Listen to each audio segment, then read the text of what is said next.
Les priorités sur la feuille de route de Johnson & Johnson et sur la mienne, effectivement, c'est la relation avec toute l'innovation qui se passe à l'extérieur. Donc ça se situe à plusieurs niveaux. Ça se situe au niveau de la recherche fondamentale, c'est-à-dire au niveau vraiment de la technologie pure, des relations avec des universités en Europe. La deuxième chose, c'est la relation avec les startups. Vraiment créer des liens forts avec les startups et les petites et moyennes entreprises pour essayer d'accélérer notre rythme d'innovation, pour l'amener sur le marché très vite et de façon à ce que ces startups aussi bénéficient de notre savoir-faire de mise sur le marché. Ça, ce sont vraiment les deux grands axes de développement de l'innovation.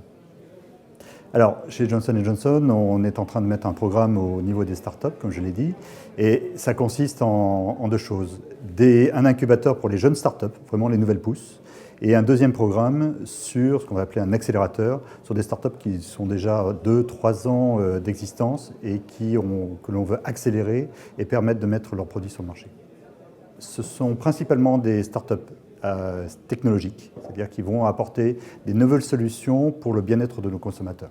Donc des startups qui proposent des solutions alternatives à nos produits et sur lesquelles on pense qu'il y a un marché qui va se créer et pour lequel on ne veut pas rater le train, si j'ose dire, de l'innovation.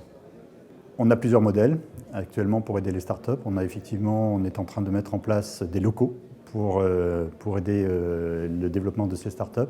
Mais aussi, c'est un continuum, puisqu'on a l'intention aussi de faire des prises de participation dans certaines startups les plus innovantes, et surtout celles qui se rapprochent le plus de notre secteur d'activité.